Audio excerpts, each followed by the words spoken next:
حضور صلی اللہ علیہ وآلہ وسلم کا ارشاد ہے کہ جو شخص رات کی مشقت جھیلنے سے ڈرتا ہو، کہ راتوں کو جاگنے اور عبادت میں مشغول رہنے سے قاصر ہو، یا بخل کی وجہ سے مال خرچ کرنا دشوار ہو، یا بزدلی کی وجہ سے جہاد کی ہمت نہ پڑتی ہو، اس کو چاہیے سبحان اللہ و بحمدہ کثرت سے پڑھا کرے کہ اللہ کے نزدیک یہ کلام پہاڑ کی بقدر سونا خرچ کرنے سے بھی زیادہ محبوب ہے، کہ اس قدر اللہ کا فضل ہے کہ ہر قسم کی مشقت سے بچنے والوں کے لیے بھی فضائل اور درجات کا دروازہ بند نہیں فرمایا، راتوں کو نہیں جاگتا، کنجوسی سے پیسہ خرچ نہیں ہوتا، بزدلی اور کم ہمتی سے جہاد جیسا مبارک عمل نہیں ہوتا۔ اس کے بعد بھی اگر دین کی قدر ہے، آخرت کی فکر ہے، تو اس کے لیے راستہ کھلا ہے، پھر بھی کچھ نہ کما سکے تو کم نصیبی کے سوا اور کیا ہے۔ پھر یہ مضمون ذرا تفصیل سے گزر چکا ہے۔ حضور اکرم صلی اللہ علیہ وآلہ وسلم کا ارشاد ہے، اللہ کے نزدیک سب سے زیادہ محبوب کلمے 4 ہیں: سبحان اللہ، الحمدللہ، لا الہ الا اللہ، واللہ اکبر۔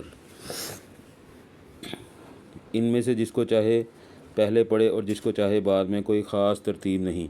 ایک حدیث میں ہے کہ یہ کلمے قرآن پاک میں بھی موجود ہیں، یعنی قرآن پاک کے الفاظ میں بھی یہ کلمے کثرت سے وارد ہوئے ہیں، اور قرآن پاک میں ان کا حکم، ان کی ترغیب وارد ہوئی ہے، چنانچہ پہلی فصل میں مفصل بیان ہو چکا ہے۔ ایک حدیث میں آیا ہے کہ عیدوں کو ان کلموں کے ساتھ مزین کیا کرو، یعنی عید کی زینت یہ ہے کہ ان کلموں کو کثرت سے ورد کیا جائے۔ حضور اکرم صلی اللہ علیہ وآلہ وسلم کی خدمت میں ایک مرتبہ فقراء مہاجرین جمع ہو کر حاضر ہوئے اور عرض کیا، یا رسول اللہ صلی اللہ علیہ وسلم، یہ مالدار سارے بلند درجے لے اڑے اور ہمیشہ کی رہنے والی نعمت انہی کے حصے میں آ گئی۔ حضور صلی اللہ علیہ وسلم نے فرمایا، کیوں؟ عرض کیا کہ نماز روزہ میں تو یہ ہمارے شریک ہیں کہ ہم بھی کرتے ہیں، یہ بھی، اور مالدار ہونے کی وجہ سے یہ لوگ صدقہ کرتے ہیں، غلام آزاد کرتے ہیں، اور ہم ان چیزوں سے عاجز ہیں۔ حضور صلی اللہ علیہ وسلم نے فرمایا کہ تمہیں ایسی چیز بتاؤں کہ تم اس پر عمل کر کے اپنے سے پہلوں کو پکڑ لو اور بعد والوں سے بھی آگے بڑھے رہو، اور کوئی شخص تم سے اس وقت تک افضل نہ ہو جب تک ان ہی اعمال کو نہ کرے۔ صحابہ رضی اللہ تعالیٰ عنہم نے عرض کیا، ضرور بتا دیجیے۔ ارشاد فرمایا کہ ہر نماز کے بعد سبحان اللہ، الحمدللہ، اللہ اکبر 33 مرتبہ پڑھ لیا کرو۔ ان حضرات نے شروع کر دیا، مگر اس زمانہ کے مالدار بھی اس نمونے کے تھے، انہوں نے بھی معلوم ہونے پر شروع کر دیا۔ تو فقراء دوبارہ حاضر ہوئے کہ یا رسول اللہ صلی اللہ علیہ وسلم، ہمارے مالدار بھائیوں نے بھی سن لیا اور وہ بھی یہی کرنے لگے۔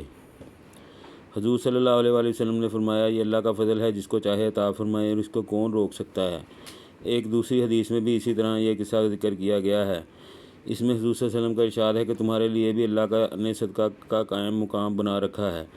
سبحان اللہ ایک مرتبہ کہنا صدقہ ہے، الحمدللہ ایک مرتبہ کہنا صدقہ ہے، بیوی سے صحبت کرنا صدقہ ہے۔ صحابہ رضی اللہ تعالیٰ عنہ نے تعجب سے عرض کیا، یا رسول اللہ صلی اللہ علیہ وسلم، بیوی سے ہم بستری میں اپنی شہوت پوری کرے اور یہ صدقہ ہو جائے؟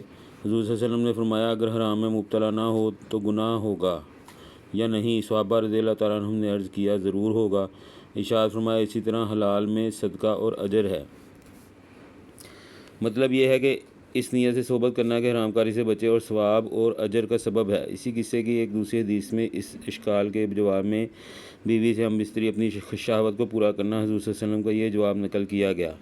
بتاؤ، اگر بچہ پیدا ہو جائے، پھر وہ جوان ہونے لگے اور تم اس کی خوبیوں کی امید باندھنے لگو، پھر وہ مر جائے، کیا تم ثواب کی امید رکھتے ہو؟ عرض کیا گیا کہ بے شک امید ہے۔ حضور صلی اللہ علیہ وسلم نے فرمایا، کیوں؟ تم نے اس کو پیدا کیا، تم نے اس کو ہدایت کی تھی، تم نے اس کو روزی دی تھی، بلکہ اللہ ہی نے پیدا کیا، اسی نے ہدایت دی، وہی روزی عطا کرتا ہے۔